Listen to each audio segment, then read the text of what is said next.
Cette semaine à l'émission, vous avez des problèmes de cœur, vous avez mal à l'âme, on vous propose les remèdes du docteur de la grâce, Saint-Augustin d'Hippone. Bref, on n'est pas du monde.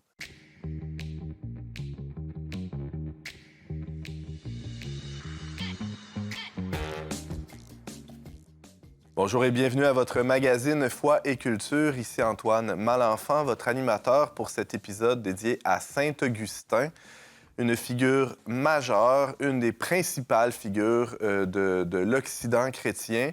Et on a décidé de consacrer 1 heure à ce personnage parce que... parce qu'il y a plusieurs bonnes raisons, je pense, là, entre autres parce que notre pape est un fils spirituel de Saint-Augustin, Léon XIV, qui est augustinien lui-même. Et on avait envie de se pencher sur cette figure parce que, aussi, récemment, le pape a même visité la terre de Saint-Augustin, qui est l'Algérie actuelle, Hippone. Ou le nom de son village, Hippone, à l'époque. Mais, pour ce faire, pour parler de Saint-Augustin aujourd'hui, j'ai avec moi 3 lecteurs de Saint-Augustin, parce qu'on va aborder évidemment l'œuvre écrite de Saint-Augustin. Ambroise Bernier, bonjour. Bonjour Antoine. Doctorant en littérature, lecteur amoureux de Saint-Augustin. Oui, amoureux. Oui, on peut dire ça. En effet. Un cœur brûlant comme Augustin, quand tu lis Augustin? Pour vrai, des fois, oui. Ah-ha. Des fois, oui. Ouais, j'ai découvert... En plus, j'ai découvert Augustin, en tout cas, en lisant en anglais, puis le traducteur anglophone, il disait quelque chose comme... il disait, cet Augustin, c'est un boxeur qui gagne rarement par knockout. Puis il gagne par le nombre de coups à la fin. Donc, j'ai comme découvert Augustin comme une sorte de lutteur, plutôt comme une sorte de penseur dogmatique. Pourtant, il y a quelques punchlines assez efficaces, mais c'est à l'usure là, qu'on finit par être complètement renversé par cet auteur. Renversé, c'est ça. Rien de assez scripté, c'était impressionnant quand même. Ambroise, bienvenue à l'émission. Merci. On est content de t'avoir avec nous. Isabelle, bonjour. Bonjour, Antoine. En forme? Oui. Formidable. Augustin et toi, quel type de rapport avez-vous? Moi, j'ai rencontré Augustin quand j'étais à l'université. Je l'ai traduit dans mes cours de latin. Ben voyons. Donc, j'ai traduit le fameux passage du vol des poires. C'était quand même intéressant, une découverte. Puis j'ai aussi le vol des poires, c'est pas des poires qui volent, là. C'est le... Non, le vol des poires, c'est le fait de voler des poires. Puis Augustin OK. s'étend longtemps sur le remords qu'il ressent maintenant, mais qu'il ne ressentait surtout pas au moment de voler les poires. C'est ça l'important. Donc, on a traduit ce passage-là. Puis j'ai aussi eu l'occasion de demander à un prof d'université, qui faisait lire Rousseau, qui faisait lire l'espèce de sorte de confession, finalement, aussi. Pourquoi on parlait pas on disait pas que Augustin avait été l'initiateur de ce genre-là, parce qu'il disait que c'était comme novateur, c'était du jamais vu ce que Rousseau avait fait. Puis il me disait tout simplement que lui, il parle à Dieu et il parle pas à un public directement, donc c'est pas du tout pertinent. Sur le coup, j'ai pris ça, j'ai dit d'accord. Mais en relisant les confessions, je suis pas tout à fait d'accord. Puis, on pourra en reparler plus tard, mais c'est un texte absolument, vraiment fascinant. Tu es doctorante en littérature, et donc, évidemment, l'analyse du texte là, sera au cœur là, de cet épisode-là, le texte des Confessions, entre autres, mais on parlera aussi d'autres œuvres, peut-être, d'Augustin d'Hippone. Et merci d'être avec nous, Isabelle. Et aussi, pour compléter le trio, un premier trio, on pourrait dire, un trio d'impact en termes littéraires, certainement. Emmanuel Bélanger, bonjour. Salut, Antoine. Enseignant en philosophie, bûcheron, vendeur de haches et chroniqueur, pour notre plus grand bonheur, à On n'est pas du monde. Augustin et Emmanuel. Il y a plusieurs choses. Premièrement, j'ai lu les Confessions à un moment charnière de ma vie, là, donc je pourrais dire le début de l'âge adulte. Donc, ça a été quand même un bon échange avec qui est Augustin. Dans les Confessions, Augustin est des fois très, très dur envers lui-même, mais des fois, quand on dialogue avec lui, on peut trouver qu'il est dur envers nous aussi.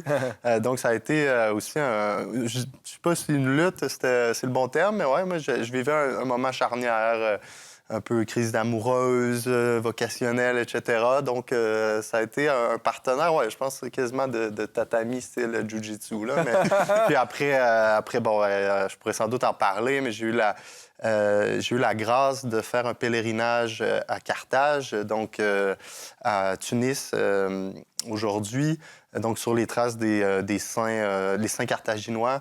Et Augustin d'Hippone va passer une grande partie de sa vie là-bas à Carthage. Et donc, ça a été aussi là, un moment très important pour ma vie, là, sur plusieurs aspects. Très hâte de t'entendre là-dessus et sur bien d'autres choses. Tu parles de Carthage, on parlait d'Hippone, je ne sais pas la prononciation exacte, mais situons Augustin pour quelqu'un qui ne saurait rien ou presque rien d'Augustin comme moi, par exemple.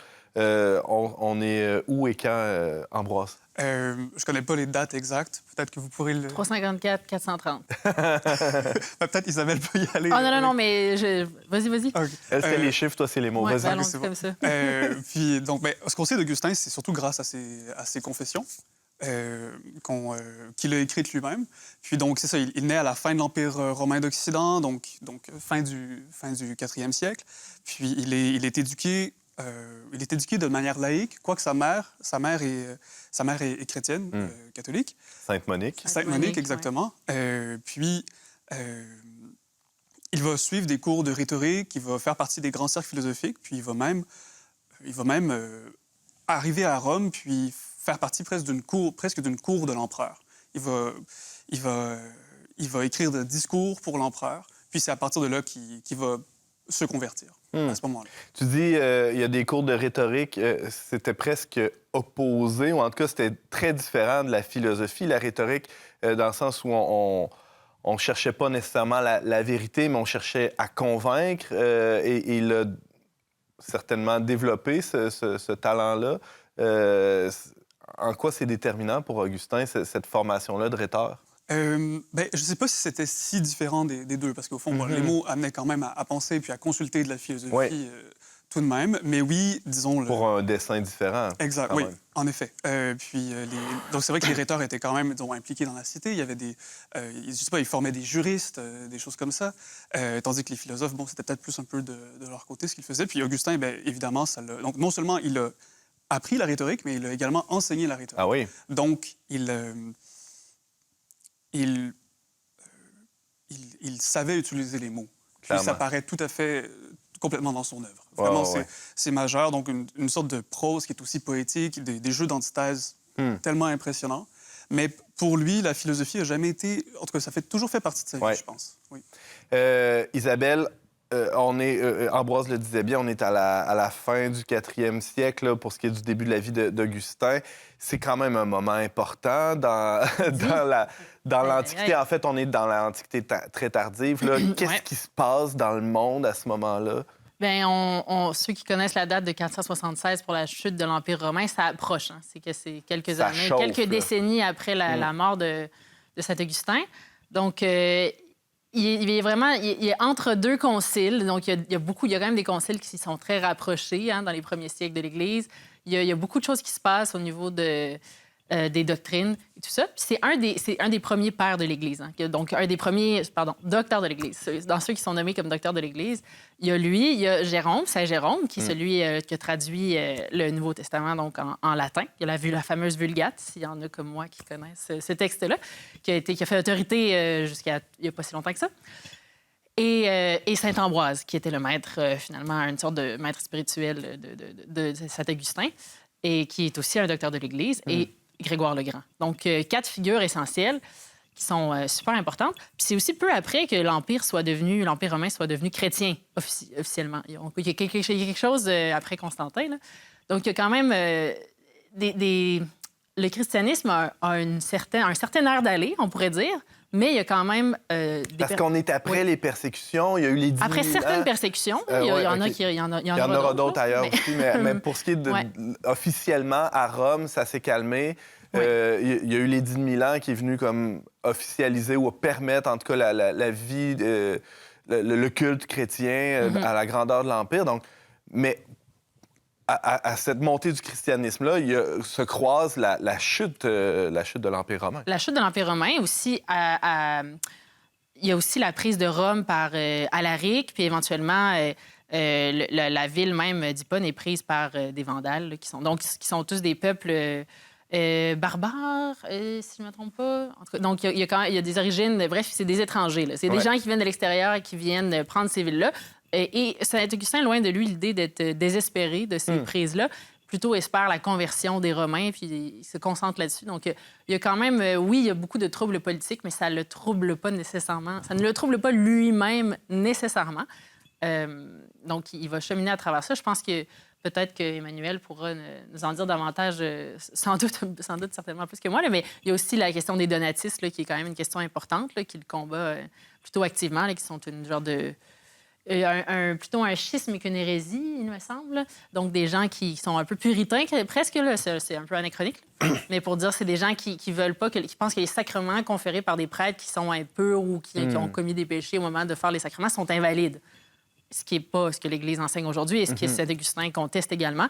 Mais ça prend un élan substantiel et Saint-Augustin se retrouve finalement à essayer de combattre ces donatistes-là. Mais cette querelle-là, ou en tout cas, du moins, ce combat-là que mène Augustin, ça arrivera évidemment après sa conversion. Là. Oui, c'est vrai. Il y a quand même il y a un avant et un après pour Augustin. Il y a sa vie un peu, on pourrait dire, dissipée ou... moralement slack, là, qu'on pourrait dire en latin. Comment ça se... à quoi ressemblait cette vie dissipée, Emmanuel? Pas la tienne, mais celle d'Augustin. Là, on se gardera ça pour un autre épisode, peut-être. Et qu'est-ce qui a été ce moment de bascule, de conversion? Il y a deux choses qui sont importantes. Là. On a parlé de sa mère, donc Sainte Monique, donc la mère d'Augustin, et...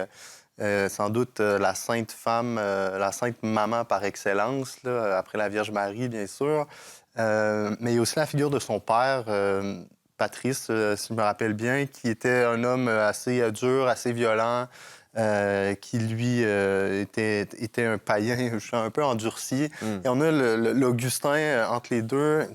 Il me semble qu'il y avait un frère aussi, mais en tout cas, l'histoire nous montre beaucoup que Augustin était un enfant qui était très doué, quelqu'un qui réussissait bien. Et très jeune, on a parlé un petit peu là, avec la rhétorique, avec ses talents d'orateur. Dans le fond, Augustin comprend que pour devenir quelqu'un dans la cité, pour être important, si tu sais maîtriser les mots, tu maîtrises tout. Alors, c'est vraiment ça qui va devenir son objectif et qui va l'atteindre assez bien. Il va commencer à occuper des places importantes là, dans sa petite cité. Puis, il va aller étudier notamment à Carthage, qui est la grande ville de l'Afrique berbère, donc l'Afrique du Nord du temps d'Augustin. Faut voir que toute cette Afrique du Nord-là est une Afrique complètement romaine. Donc, Carthage, la deuxième plus grande ville de l'Empire. Donc, c'est vraiment une plaque tournante très importante là, sur le bord de la Méditerranée pour tout ce qui est le commerce, les courants de pensée, etc. Puis c'est pour ça que, finalement, on y reviendra, là, mais qu'Augustin va être au centre de tous les polémiques parce que, finalement, tous les polémiques passent un petit peu par Carthage. Mais donc, Saint-Augustin Augustin, disons, avant d'être saint, là, il va vraiment chercher, dans le fond, la gloire. Il va chercher à pouvoir se trouver une position dans la cité. Et il va la trouver. Ah oui, il va la trouver tout à fait. Puis, en parallèle de ça, c'est lui qui nous dit qu'il va vivre une vie assez dissipée. Une vie, justement, de plaisir. Mais pour lui, dans le fond, quand il nous présente tout ça, tout est comme un peu ensemble. Autant, comme tu disais, c'est vrai, là, je pense que le but du rhéteur, c'est vraiment de convaincre. Alors, la vérité est plus ou moins importante. Et puis tout le reste, donc d'avoir un plaisir, de se sentir vivre à cause de ces éléments-là extérieurs. Tandis que justement, Augustin va par la suite comprendre que finalement, la vérité, la sagesse était là, dans le fond, l'a toujours précédé. Ceci étant dit, ce qui va aussi, un moment important de la vie d'Augustin, c'est qu'il va rentrer en contact avec le Mani, pas directement avec lui, là, mais avec un de ses, donc ce qu'on appelle les manichéens. Donc, c'était un espèce de courant, on pourrait dire, de sagesse sophio-religique. C'est un mélange de toutes sortes de choses. Le zoroastrisme, le judaïsme, le christianisme. Ça nous donne le terme manichéisme au sens d'une opposition radicale entre bien et mal. Ouais. Donc, il y a vraiment quelque chose de... Puis c'est l'esprit et la matière qui sont comme les deux grandes oppositions. Là. Exact. C'est très étrange. Comme... Le corps, l'âme. Oui, c'est ça. Mais il y a vraiment cette idée-là qu'il y a deux. Donc oui, il y a quelque chose de très gnostique là, dans le manichéisme. Mais le manichéisme, quand même, ce qui est intéressant, par ailleurs... Fait que ça, c'était cool à l'époque d'être manichéen. Là. Oui, c'était quand même... le manichéisme avait aussi le vent dans les voiles, d'une certaine façon.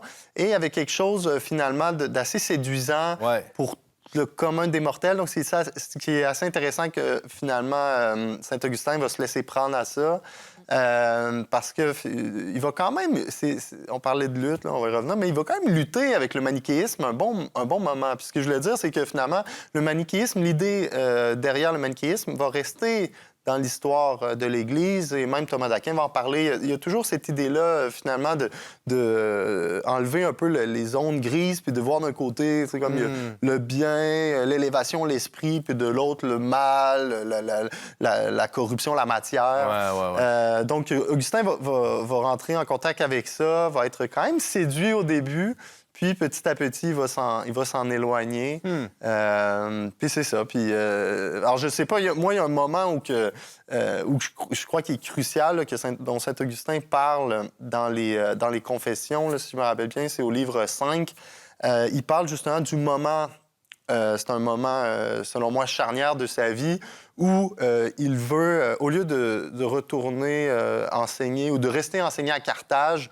Puis ce qui est drôle, c'est ce qu'il dit, moi comme enseignant, ça m'a quand même fait rire, c'est qu'il disait que le problème de Carthage, c'est que n'importe qui est même pas dans ton cours peut rentrer, faire un peu n'importe quoi, déconner. Puis là, toi, il faut que tu essaies de te donner ton cours au travers. Alors tandis que ça circule comme dans un moulin. C'est ça. Tandis que ce qu'il sait, c'est qu'à Rome, non, ils font pas ça. La vie estudiantine est un petit peu plus réglée, il y a un petit peu plus de règles. La tradition carthaginoise est trop, justement... trop lousse. Elle est trop lousse, puis elle est trop dégénérée. Fait que dans le fond, ce qu'il dit, c'est qu'il veut aller à Rome pour justement avoir finalement de meilleures possibilités, autant dans la classe, mais je pense en général, un peu comme Ambroise le dit. Et là, ce qu'il fait, c'est il fait un subterfuge à sa mère. Donc, Monique, qui toute sa vie a prié pour son fils. Les larmes de Monique, c'est quasiment proverbial. Va l'accompagner dans des ruines d'une église que j'ai moi-même visitée, là, la basilique de Saint-Cyprien de Carthage, qui était le saint évêque de Carthage un peu avant Augustin. Et il va dire, regarde, elle veut pas qu'il parte pour Rome. Il va dire, non, mais je vais juste, pendant la nuit, à rester avec mon ami qui attend là, que le navire parte. Je veux pas le laisser tout seul, là. Puis il laisse sa mère, donc il dit, dans une petite chapelle à côté. Et finalement, qu'est-ce qu'il fait? Il embarque.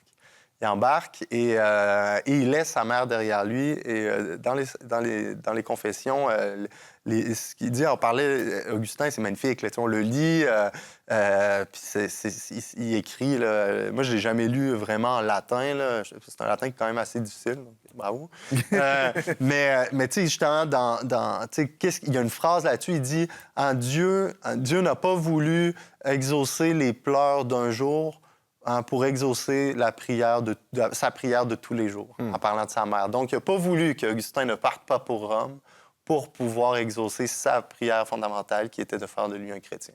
Donc, il va partir à Rome, et là, par juste un temps à Milan, il va connaître notamment Ambroise, le saint évêque de Milan, qui est... Le saint patron d'Ambroise. Le saint patron d'Ambroise, exact. Mais avec ses étudiants, par contre, ça va pas mieux à Rome. Oui, de fait. Avec ses étudiants, finalement, il dit, bon, j'ai quitté Carthage pour pas avoir des mauvais étudiants. Puis là, à Rome, soudainement, si mon souvenir est bon, les étudiants qu'il y a dans son cours, il y a comme une entente entre le professeur puis les étudiants ils payent un certain montant à Augustin. Pour éviter de payer un montant à un certain moment donné, tous les étudiants quittent le cours au même moment, puis s'en vont trouver un autre maître. Quelque chose de cet ordre-là. Oui, ils s'entendent, ils complotent un peu contre les profs. Là, pour, Voilà. Puis donc, finalement, il est absolument déçu de ses étudiants. Voilà. Alors moi, je pense que c'est à Rome. Peut-être c'est à Carthage, mais il me semble que c'est à Rome qui Je se m'en trouve rappelle mal pas. pris. Mais donc, il y a eu des mauvais moments avec ses étudiants. Ouais. C'était un prof un peu écœuré des fois. Puis, et pourtant, si je déduis un peu de ce que vous venez de raconter, c'est quelqu'un qui, justement, cherchait la gloire, cherchait la carrière, puis là, ces échecs-là ont dû entamer cet orgueil-là qui semblait assez prégnant. Est-ce que c'est à ce moment-là ou peu après là, qu'il entend Ambroise prêcher? Quand est-ce que ça arrive?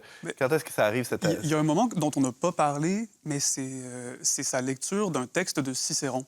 Hortensius. Dans l'Hortensius, c'est ça, qui est un texte qu'on a perdu. Texte perdu, Oui, ouais. perdu, oui. Puis l'Hortensius Malheureux. de Cicéron dit « Suivez la voie philosophique, devenez philosophe, et vous serez heureux. Huh. » Puis, mais je pense donc, Augustin commence à se rendre compte un peu avant de rencontrer Ambroise qu'au fond, en suivant la vie philosophique, il n'est pas heureux. donc, il est avec des amis et il essaie de former une petite communauté, quelque chose comme ça, de philosophes, puis de donner le moins de temps possible à la cité. Je pense que c'est un peu ça leur objectif. Donc, oui, la recherche de gloire. En même temps, ils cherchaient vraiment la vérité, puis OK. ils voulaient vraiment mener cette vie philosophique-là. Puis, il y a des passages dans les Confessions où il dit, ben, finalement, on m'avait promis le bonheur avec la philosophie et je ne l'ai pas obtenu. Je ne l'ai pas obtenu. On m'avait promis le bonheur dans le monde laïque et je ne l'ai pas eu. Puis donc, je pense que c'est à partir de ce moment-là, en tout cas, ça a mijoté Ouais. tranquillement. Puis il a rencontré Ambroise, donc il assistait beaucoup à ses homélies d'Ambroise, mais Ambroise semblait très pris, si bien que Ambroise, lorsqu'il faisait une lecture, lorsqu'il lisait tout seul, ne lisait pas à voix haute pour que les gens ne lui posent pas de questions sur sa lecture. Puis Augustin, donc à ce moment-là, toutes les lectures se faisaient à voix haute. Toutes les lectures se font en voix haute. Et encore Voilà. pendant plusieurs siècles ensuite. Donc, la lecture personnelle, là, ça prend beaucoup de temps. Là, à peine 2-3 siècles. Ça semble aller de soi aujourd'hui, Donc mais là, c'était pas... C'est très normal aujourd'hui. On lit, exact. puis c'est quelqu'un qui lit à voix haute dans le métro, ça serait Ce serait pas bizarre, très ouais, bien ouais. vu, mais C'est ça. alors que là, la lecture était collective. Là, ouais. Donc là, C'était Augustin, quelqu'un voit un bonhomme regarder un texte. Puis il se demande ce qu'il fait, puis il finit par comprendre que Saint-Ambroise est en train de lire, oui, à ce moment-là. Prenons une petite pause, puis on revient tout de suite après. On plongera peut-être plus avant dans les Confessions, ce texte majeur de la littérature occidentale. À tout de suite. On n'est pas du monde est une émission produite par l'équipe du magazine Le Verbe. Pour vous abonner gratuitement et recevoir 8 numéros par année, visitez leverbe.com/abonnement. De retour à On n'est pas du monde avec Emmanuel, Isabelle et Ambroise et Antoine aussi, hein, pour parler d'Augustin aujourd'hui. Augustin, quand on pense à Augustin, tout de suite on pense aux Confessions. C'est quasiment inséparable, ces deux mots-là. Les Confessions, c'est ses premiers textes, son premier texte majeur. Il écrit ça assez rapidement après sa conversion, Isabelle? Oui, assez rapidement après sa conversion. C'est quand même un travail de longue haleine. Mais c'est intéressant parce qu'il va faire beaucoup de textes philosophiques plus sérieux, théologiques très sérieux. Même ceux qui ont lu juste La Cité de Dieu, c'est comme lire deux Augustins. Là. Donc, c'est vraiment, il y a quelque chose de très, très distinct dans les deux aventures. C'est Puis plus tardif, La Cité de Dieu. Oui, quand même. c'est une de ses dernières, une de ses dernières œuvres. Puis ce qui est intéressant, c'est que ça, c'est vraiment un objectif théologique de convaincre des défauts disons, du paganisme, puis des erreurs antérieures, même s'il y a du respect pour le savoir des penseurs d'avant, puis de montrer le bien fondé du christianisme en passant par toute l'histoire du judaïsme, l'Ancien Testament. Donc, c'est vraiment tout un voyage. C'est tout un projet, séjour. ouais. Les confessions, c'est vraiment sa vie, mais en dialogue avec Dieu. Donc, il parle toujours à Dieu régulièrement, il arrête pour dire... Toi, Seigneur, je ne savais pas encore l'immensité de ton amour. Je me trompais encore. Je pensais aimer quelque chose et j'aimais tellement imparfaitement. Donc, c'est extrêmement personnel. Oui, il se convertit à peu près à 32 ans. Puis justement, son récit de conversion arrive à peu près à la moitié du livre. Donc, il vraiment prend le temps mettons, le moment clé, là, disons, là, dans le livre 8, là. Puis il prend vraiment le temps avant ça de détailler tous ses défauts. Je parlais du vol des poires tantôt. Là, c'est Ouais. quand même long. Là. Il en parle vraiment beaucoup. Là, même c'est quasiment une blague. Là, un running gag. Là, C'est quasiment du Proust, là. Oui, il y a quelque chose de ça. C'est vrai, il y a quelque chose de proustien. Puis c'est intéressant que tu dises ça parce que, justement, la mémoire, c'est un gros, gros morceau. C'est essentiel. La mémoire sur la mémoire. Là. Donc, vraiment, là, c'est un récit de mémoire qui a un effet très puissant. Puis il parle du vol des poires. Fait qu'il a volé des poires pas parce qu'il avait faim, pas parce il voulait les donner à quelqu'un qui avait faim, mais vraiment pour le plaisir de voler. Puis c'est ça ça le tue un peu parce intérieurement, parce que c'est ça faire le mal, en fait. Tu sais, oui, c'est une poire, c'est pas un bloc d'or, c'est pas la maison à quelqu'un, mais c'est comme l'image de quand tu fais le mal pour le mal, ça compte vraiment beaucoup. Puis ça, c'est comme le passage qui nous fait le plus comprendre comment Augustin voit le péché personnel, puis comment le vécu intérieur du péché, que c'est ça qui est important. T'sais, il aurait pu mentir et dire qu'il le donnait à quelqu'un qui cherchait pour nourrir quelqu'un, mais il ne ment pas. Il dit, il est vraiment sincère, honnête, authentique. Puis il nous exprime tous ses défauts, il se dévoile complètement. C'est quoi l'utilité de ça, là? Parce que de notre point de vue de moderne, là, à peu près 9 livres sur 10 là, qui s'écrivent, là, qui sont de l'autofiction aujourd'hui, là, on débat des sentiments intérieurs. Mais il y a quelque chose d'assez spécial à cette époque-là de se livrer à un tel exercice, premièrement. Deuxièmement, il devait avoir une intention dans le but de faire ça. Est-ce que c'est pour que rayonne encore plus la gloire de Dieu sur la pauvre pâte molle qu'il était? Je crois que c'est uniquement ça. En fait. Ouais. Emmanuel? Oui, c'est ça. Tu disais tout à l'heure, disons, la théologie, ou, Augustin va être vraiment au centre de plein de polémiques théologiques qui sont importantes. Puis c'est le propre, justement, des grands évêques puis des grands docteurs, de face aux hérésies, aux schismes, dans le fond, de prêcher et de prôner ce qu'il croit. Mais Augustin, dans les Confessions, fait quelque chose d'autre. Il ne parle plus vraiment de Dieu ou de ce qui est donné par Dieu, mais là, il se livre à Dieu. Il parle à Dieu. Là, et ça, c'est quand même assez novateur. Puis, il y a quelque chose, c'est vrai, de très moderne dans cette idée de se livrer. Mais ça, justement, c'est peut-être on le prend plus de Rousseau que d'Augustin, mais je suis d'accord avec... je pense que ton prof était juste de mauvaise foi, là, parce que, de fait, les confessions, je veux dire, tout le monde qui se respecte et qui a lu Rousseau sait que, finalement, il y a Augustin derrière. C'est un 18e. Mais... je pense que c'était vraiment ça, une déformation professionnelle, là, presque. Là. Fait que, c'est aussi ce qui fait... Rousseau veut proposer un nouveau modèle de compréhension de l'être humain qui s'oppose à celui d'Augustin de manière évidente. Qui est assez loin, sinon à l'opposé complet de toute la doctrine du péché originel. Exactement. On y reviendra assurément. Puis de rendre gloire, c'est ça. Tu sais, dans le fond, Augustin... Puis moi, je crois, parce que c'est vrai qu'on parle de sa vie, puis de ses moments d'échéance et tout ça, mais il y a vraiment de quoi d'universel dans ce qu'Augustin il dit. Puis c'est pour ça que le vol de poire, d'une certaine façon, est très représentatif. Que tu voles des poires, que tu voles une Lambo, que tu quasiment tues quelqu'un. On sait qu'il y a des degrés, tu sais, mais finalement, derrière ça, il y a la même racine. Puis ça peut toucher n'importe qui. Ça peut toucher, justement, le bandit, comme ça peut toucher une personne très, très rangée. Mais Augustin, c'est là où il veut nous amener. Il veut nous amener à ce que, après, un peu les mystiques rénants vont appeler le fond sans fond, qui est Dieu à l'intérieur de nous-mêmes. Puis c'est ça, c'est pour ça qu'Augustin, d'une certaine façon, Augustin a quelque chose de très biblique, de très hébreu. Tu sais, quand on voit dans la Bible, dans l'Ancien Testament, ce dialogue-là avec que les figures bibliques ont avec Abraham, Dieu. qui jase avec Dieu. Exact, cette idée-là de voir Dieu, Moïse, etc. Mais c'est comme si Augustin ramenait ça de l'avant, dans le fond, de se livrer à Dieu, puis de rendre grâce pour qu'est-ce qu'il a fait dans notre vie. Puis finalement, malgré tout, puis après, bon, il y a des... Tu sais, moi, j'ai étudié au Moyen-Orient où il y a une influence assez présente des pères grecs qui, des fois, en théologie, s'oppose assez à Saint-Augustin, notamment à ce qu'on connaît comme étant le Felix culpa, l'heureuse faute, hein, de l'exultète, du préconium pascal. Parce que eux, des fois, ils voient le problème qu'il y aurait avec Augustin, c'est que s'il n'y avait pas eu la faute, Dieu, heureuse faute qui nous valut pareil rédempteur, tandis que les Grecs ont une autre vision. Ils disaient, Dieu voulait sauver de toute façon l'homme dans tous les... Il n'y avait pas besoin de la faute. Donc, des fois, il y a comme des... Moi, ça m'a vraiment ouvert ce monde-là. Là.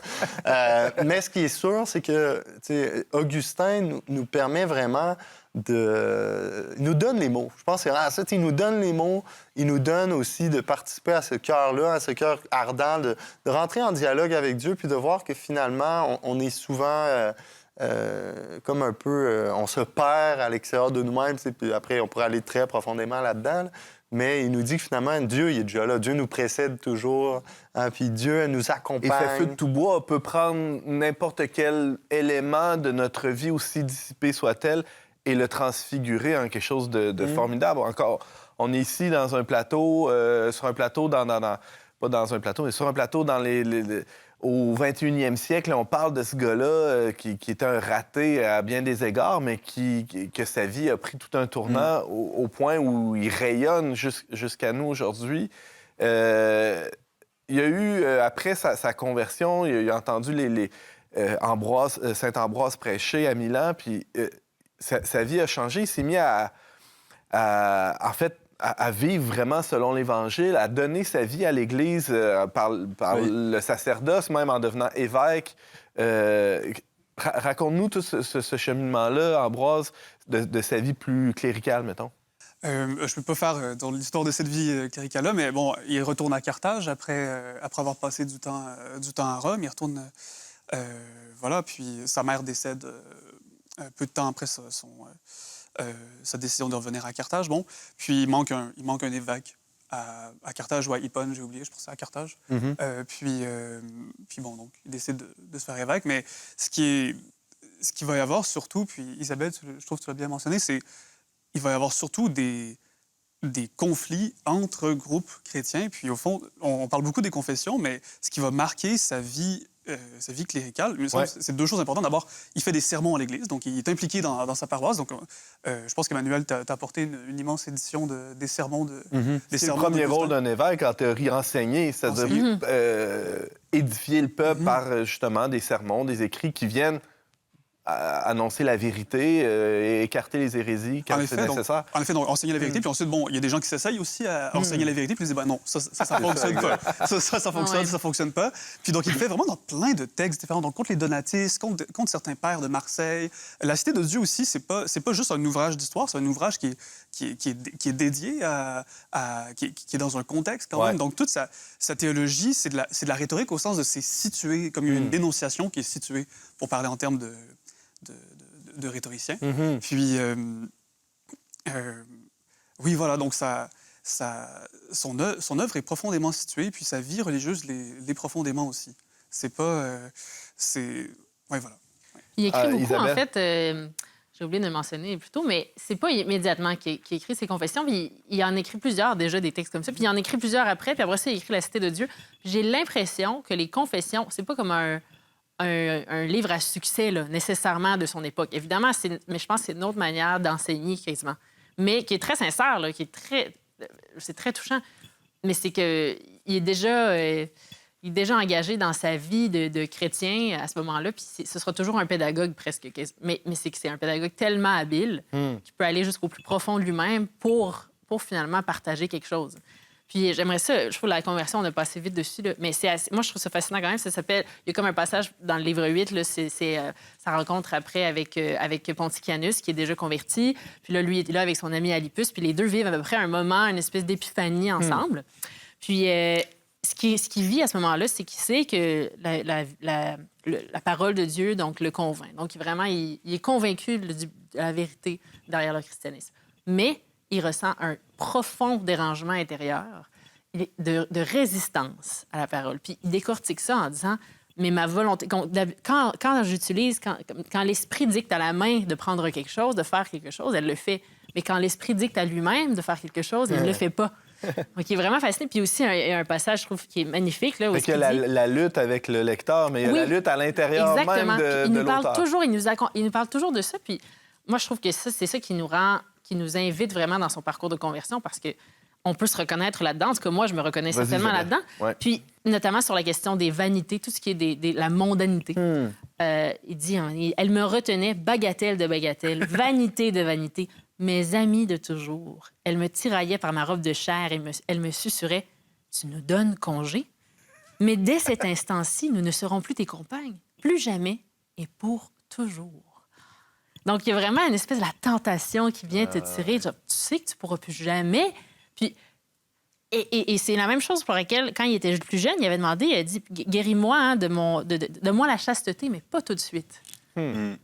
Donc, ça vient rejoindre un peu... Augustin, c'est c'est un saint, c'est un docteur de l'Église. Et pourtant, il était pécheur, le reconnaissait et a eu des longues années à donner au péché toute sa place, finalement, dans sa vie. Ça, c'est fascinant. Moi, je trouve que c'est pour une époque comme la nôtre, où est-ce qu'il y a une certaine incroyance généralisée, finalement, aussi, la plupart des gens... Puis, il y a comme...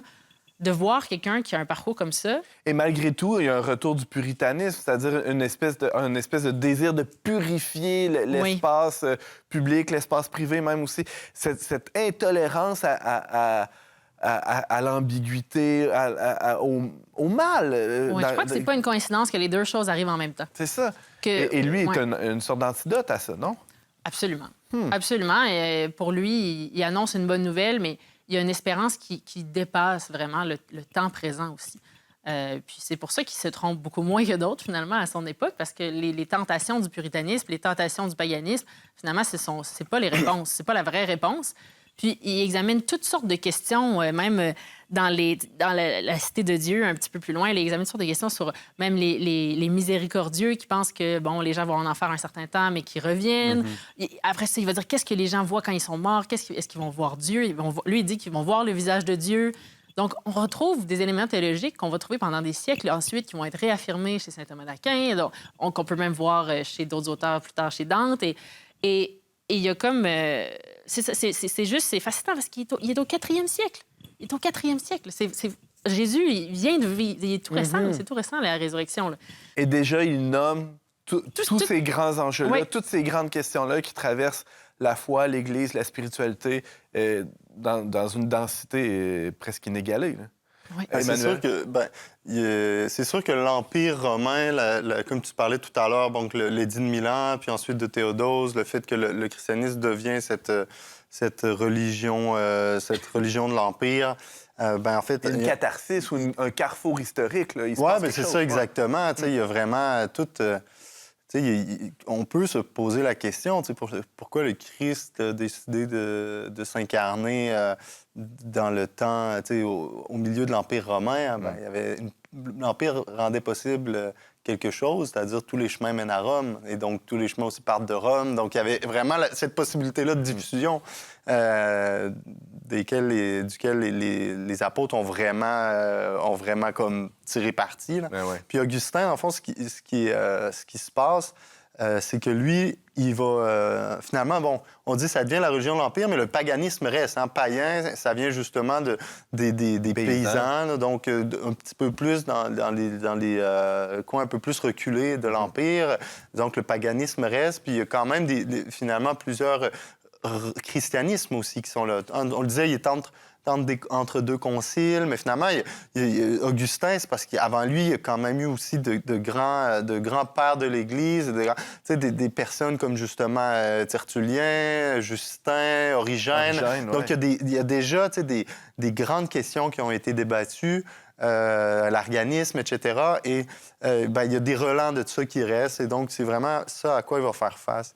Avant de continuer là-dessus, justement, par rapport à la conversion, la dernière chose, je pense qu'il faut absolument dire, c'est le fameux moment où Augustin est dans un jardin avec les lettres de Saint Paul près de lui, et il entend une voix qui, il me semble, s'appelle comme la voix d'un enfant, qui lui dit « Tolle et lege », si on veut parler le classique. Donc, prends et lis. Et là, justement, il prend Saint Paul et il se met à lire. l'extrait exactement de Saint-Paul, je ne me rappelle plus si c'est justement celui sur la question un peu de la volonté. Hein, je ne fais pas le bien que je veux ou le mal que je veux pas. Peut-être, mais je peux me tromper.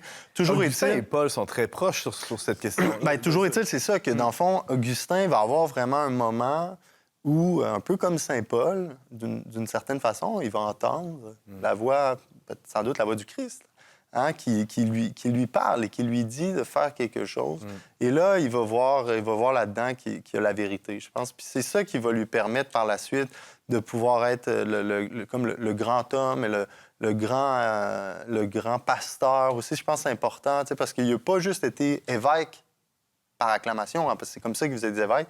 Il est devenu prêtre aussi par acclamation. Il ne voulait pas nécessairement devenir prêtre au début. Son plan, c'était plus genre de moine, un petit peu comme notariste là, dans le temps. Là, donc. Mais il y a eu un service public à faire, finalement. Exact. Puis il y avait un fils aussi. Alors, il y a toute comme une gestion, en tout cas. Avant la pause, Avant vas-y, la petite Isabelle. pause, c'est le passage de Paul. Plus de ripailles, ni de beuverie, plus de luxure, ni d'impudicité, plus de disputes, ni de jalousie. Revêtez-vous du Seigneur Jésus-Christ et ne vous faites pas les pourvoyeurs de la chair dans les convoitises. Ça va vraiment au cœur de l'expérience d'Augustin à ce moment-là. OK, c'est fascinant tout ça. On prend, comme prévu, une petite pause, puis on revient tout de suite après. Révélation, des histoires vraies, des vies transformées, des témoignages extraordinaires de gens ordinaires, des récits authentiques et pleins d'espérance à écouter et réécouter ensemble. De retour à On n'est pas du monde. Et Isabelle qui pouffe de rire parce que j'ai annoncé le programme des prochaines minutes. On va juste parler du péché originel. Tout simplement. Tout simplement. En tout cas, si vous êtes toujours avec nous, on est bien heureux. On vous invite à rester encore un peu. Meilleur avenir. Reste avec nous, hein. Et parce que ça va être non moins croustillant qu'un vol de poire, ce qui s'en vient, parce que Augustin a été assez déterminant dans toute la doctrine, la théologie autour du rapport au péché, à la liberté, à la grâce aussi. Je l'annonçais d'entrée de jeu avec mon introduction, docteur de la grâce, qui est comme disons, la clé de voûte ou le point charnière entre justement la liberté et le péché. Cette grâce-là, Ambroise, j'aimerais t'entendre là-dessus, sur son rôle dans le développement de cette théologie-là. Je connais surtout une partie du développement de cette théologie-là qui a lieu au 17e siècle. On va se contenter de ça. Ouais, donc, bon. d'abord, Augustin, il débat contre des gens par écrit, par des lettres, tout ça. Puis donc, pas il fixe, mais donc, il énonce certaines choses par rapport au péché originel, puis par rapport à la grâce. Puis au fond, selon lui, il y a vraiment juste la grâce qui peut nous sauver, puis notre liberté, disons, participe avec cette grâce-là. Vous voyez, j'en parle de manière floue, donc c'est assez dur de bien comprendre ce qu'il dit à ce moment-là. Mais pour lui, il y a comme quelque chose du péché originel, puis il y a comme une tâche dont on n'arrive pas à se sortir. Puis il faut l'aide de Dieu pour se sortir de ça. Puis penser sortir de ça avec nos propres forces naturelles, par exemple avec la connaissance philosophique, la volonté, seulement humaine, bien, c'est nous fourvoyer. Comme combien de fois on a essayé de se sortir de nos misères profondes, nos vices, simplement en reposant sur nous-mêmes. On peut faire un bout de chemin avec ça, mais réellement le faire, puis l'intuition de vouloir le faire, est-ce que c'est vraiment de nous, tout ça? Puis donc c'est des gros enjeux qu'il a traités, puis c'est revenu au 17e siècle avec toute la question du jansénisme, puis il y a eu beaucoup de querelles à ce sujet-là. Puis on a forgé, peut-être avant ou depuis cette époque-là, l'image d'un Augustin, justement, qui était pessimiste, comme d'un Augustin qui... au fond, on est toujours pris dans le péché originel. On est fait, puis on est mortel, puis on n'arrive pas à s'en sortir. Mais j'ai lu une philosophe, il n'y a pas si longtemps, Hannah Arendt, qui reprenait Augustin, puis elle disait, bon, selon Augustin, on est profondément mortel. Bon, c'est l'enjeu. Mais parce qu'on est mortel, ou avant d'être mortel, on est des êtres qui naissons. On est des êtres, donc on est dans le temps, on apparaît. Il y a quelque chose de nouveau qui se fait avec l'être humain. Puis, donc, il y a quelque chose de fondamentalement optimiste chez Augustin. Puis cet optimisme-là par rapport à l'humanité, Hannah Arendt, elle l'a présenté dans ses œuvres, puis elle cite beaucoup Augustin, justement, sur les questions de la volonté, sur les questions de la grâce. Puis même, elle termine un ouvrage de politique sur les régimes totalitaires avec une citation de Saint-Augustin. Pour vrai? Oui. La toute dernière phrase, je vous laisserai regarder ça, là, ça s'appelle le totalitarisme, quelque chose comme ça. Wow. Puis, oui, voilà, donc il y a une partie... Au fond, accepter, disons qu'il y a quelque chose de brisé en nous, c'est aussi accepter de pouvoir que... C'est aussi accepter que ça puisse être réparé, puis qu'on puisse redevenir nouveau. Puis Augustin était très sensible à tous ces éléments-là. Lui qui a été converti adulte, voilà. Il n'y a rien de pire pour quelqu'un de malade que de nier ce mal-là qui le En ronge effet. à l'intérieur. Alors, c'est un peu dans le même sens de ce que tu dis. Exactement. Ouais. Pour lui, ce serait... Puis il utilise des images très fortes par rapport à ça. Il dit, je suis comme un pestiféré. J'ai des bubons, comme mes anciens bubons qui étaient sur mon corps.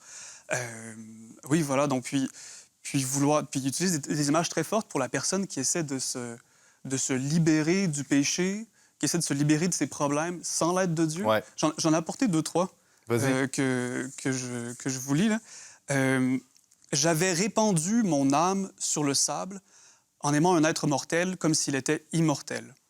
Ou bien, je portais, pantelante et sanglante, mon âme qui ne tolérait plus d'être portée par moi. Où la déposer? Donc, Augustin pose cette question-là, puis il finit même par dire, bon, je ne sais pas où mettre mon âme parce qu'elle me fait trop souffrir. Fait il dit, je la jette en l'air, mais elle me retombe dessus, mon âme. Je suis juste mal pris avec mon âme. Tandis que là, dès que Augustin accepte de vivre dans une relation avec Dieu, bien là, les images qu'il utilise sont vraiment différentes. J'en ai noté 2. L'image d'un oiseau qui porte un petit sous son aile, ou bien l'image de la maison. Donc, une fois qu'on accepte donc, cette relation-là, on peut se sortir de cette sorte de volonté-là, de se sortir de soi-même, par soi-même, qui peut juste mener nulle part. Pourtant, il y a un paradoxe parce que il y a la nécessaire sortie de soi-même, là, du nombril ou de nos bébites, là, pour justement se reposer tout en Dieu, mais il y a un grand souci d'intériorité chez Augustin. Hein. Je cite là, une de ses phrases les plus célèbres, si je suis capable de la trouver. Non, je ne l'aurai pas, mais j'étais au-dedans, tu étais au-dedans et moi, j'étais au-dehors. En fait, l'intériorité, Dieu est ce qu'il y a de plus intime à nous-mêmes, au-delà de nous-mêmes, plus intime à nous-mêmes que nous-mêmes. C'est comme si on s'arrêtait des fois à une barrière. C'est comme si on s'arrêtait en soi à une barrière puis qu'on n'allait pas plus loin un peu pour Augustin. Ouais. C'est comme ça que je ne sais pas si... Puis il c'est dans dit le même souvent, sens. il dit, tu n'entends de moi rien que tu ne m'as déjà dit toi-même. Donc, toujours, il sait que Dieu a déjà mis d'abord dans son cœur tout ce qui est là, puis il lui répète finalement des choses qu'il savait déjà sur lui-même. C'est quand même fascinant. Emmanuel? Ben c'est ça. Puis, tu sais, il y a la phrase, le interior intimo meo et superior sumo meo. Tu sais, tu es plus intime que le plus intime de moi-même. Puis l'autre partie aussi qui est importante, parce que ça donne aussi une autre direction, mais tu es aussi, tu sais, le plus grand, le plus grand sommet à atteindre. Donc, il y a vraiment un Le peu... tout autre. Ouais, c'est ça, tu sais, cette espèce de supérieur-là. Donc, c'est montré, puis je pense un peu lié à la doctrine de la grâce. Puis d'ailleurs, ce qu'il faut voir, c'est que sur beaucoup de ces questions-là, à différents moments de sa vie, aussi avec différentes choses qui se passent, Augustin peut être plus ou moins comme strict sur ce qu'il dit. Puis l'enjeu va être beaucoup sur des développements subséquents, là, donc tout ce qui est l'augustianisme, là.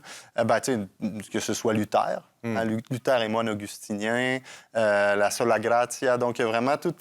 Finalement, Augustin, puis on l'a vu avec le jansénisme aussi, Augustin va laisser certaines portes ouvertes qui vont être défoncées par la suite et qui vont amener à certaines dérives, justement, tu sais, dans l'Église. Donc, il y a quand même des enjeux, mais il faut toujours revenir. Puis, tu sais, c'est la même chose, on pourrait dire exactement la même chose avec Origène ou même voir avec Irénée de Lyon. Il faut toujours revenir quand même. Ils sont dans les premiers. Hein. C'est eux qui sont les pionniers de la théologie. Donc, ils font face à de réels enjeux qui sont avant tout des enjeux, finalement, théologiques, doctrinales, mais aussi pastoraux. Donc, ça, tout est ensemble. Hein? Donc, eux, vraiment, c'est ce qui fait leur grandeur, hein, de faire face à ça. Tu sais, comme tout à l'heure, on parlait du donatisme. Dans le fond, les donatistes font face à quelque chose de vrai, ce qu'on appelle les lapsis, ceux qui sont tombés face à la persécution, ceux qui ont remis les livres saints, hein, ceux qui ont remis les calices, les patènes. Ceux qui, face aux menaces, reniaient leur foi. Exact, Oui. hein, exact. Fait que, de l'autre côté, ben, c'est ça. Qu'est-ce qu'on fait avec eux? T'as les martyrs, ceux qui sont morts, puis t'as les confesseurs de la foi, hein, ceux qui sont pas morts, mais presque. Donc, il y en a beaucoup qui, face à ça, se disent, ben là, moi, pourquoi je serais assis à côté de lui? Tu sais, Méo, c'est un lapsi. Là. Moi, j'ai combattu le bon combat. Ouais.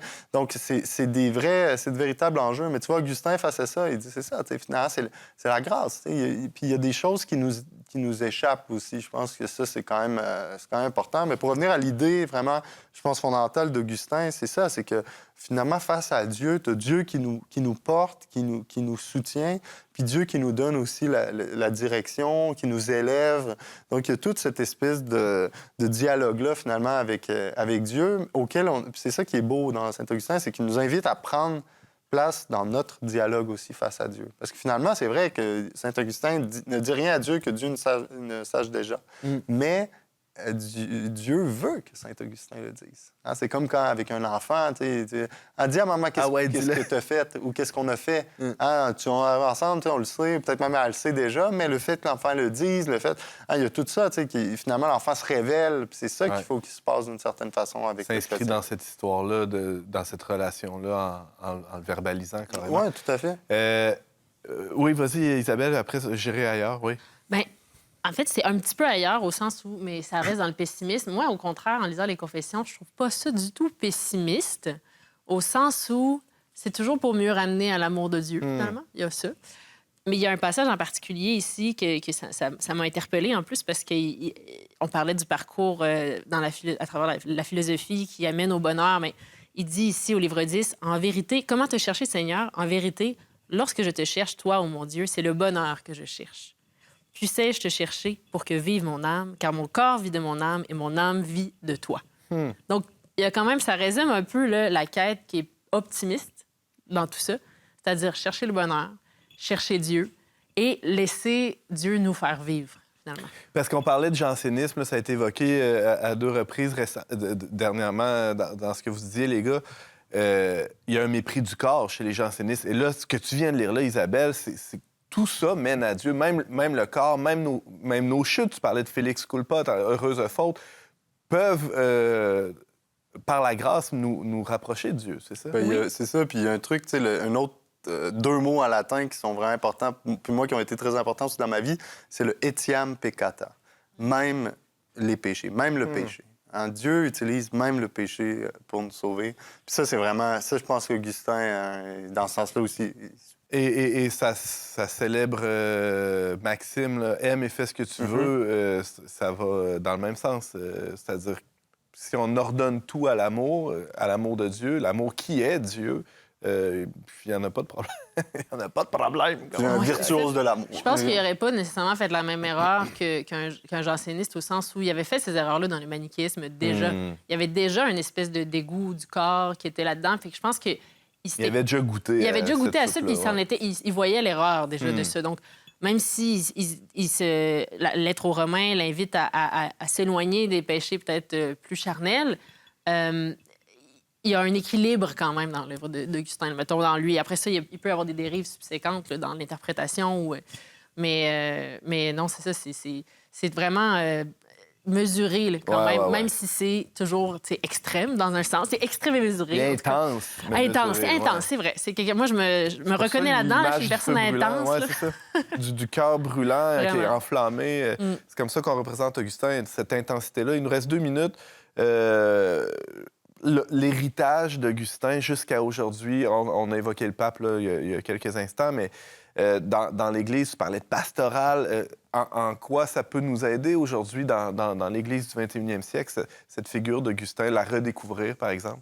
Je pense qu'il y a une chose dont on n'a pas parlé durant notre discussion d'aujourd'hui, c'est pas tant par rapport à l'Église, mais c'est l'idée de providence qu'il y a chez Augustin. L'idée de repenser notre vie donc, dans les confessions, puis, donc, tu disais le etiam peccata, donc même nos péchés nous rapprochent de Dieu, puis penser l'histoire entière, même notre histoire, mais la grande histoire. La grande aussi. histoire, exactement. Même l'histoire romaine, qui est tellement pleine de volonté de dominer, même cette histoire-là s'inscrit dans un certain ordre. Donc, essayer d'adopter, on n'est pas capable, mais essayer d'adopter les yeux de Dieu sur les choses humaines. Puis, en ce sens-là, les choses humaines prennent vraiment une belle valeur. Ouais. Comme elles deviennent glorieuses, luisantes. Ouais. Je pense que c'est quelque chose qu'on peut reprendre. Oui, moi, tout à fait. Puis, tu sais, c'est un peu ce qu'il dit avec Sainte Monique. Hein. C'est souvent... Puis, ça me fait penser aussi à Thomas More, hein, la veille de son exécution, hein, qui dit à sa fille, hein, tu sais, que même ce qui nous paraît le plus terrible hein, est un bien et certainement pour un bien plus grand là, dans les yeux de Dieu. Donc, il y a un peu cette idée-là. Puis je pense que ce qui peut nous aider aussi personnellement, c'est ça, c'est de voir que Dieu, finalement, est celui devant qui l'histoire est déployée, puis nous invite justement à prendre part à cette histoire-là. Puis il y a des choses, en fait, qui sont toujours pour un plus grand bien. Là. Hey, merci à vous trois. C'était vraiment un plaisir de discuter d'Augustin avec vous.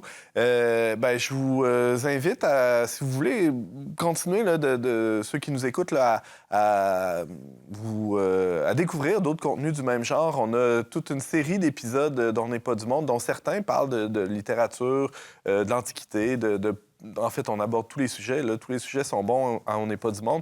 Alors, rendez-vous sur nos réseaux sociaux. On est sur YouTube, Facebook, entre autres choses. Mais aussi, surtout, je vous invite à vous abonner à notre magazine qui se trouve sur leverbe.com/abonnement pour recevoir directement à la maison nos exemplaires de magazines imprimés pour avoir des contenus avec la même saveur que la discussion qu'on a eue maintenant, mais aussi des articles plus journalistiques, des reportages. Tout ça, c'est disponible sur leverbe.com. Et avant de se quitter, je remercie à la technique Marianne Martin et Barthélémy Rieu. Et je vous salue en vous disant à la prochaine fois pour un autre épisode d'On n'est pas du monde.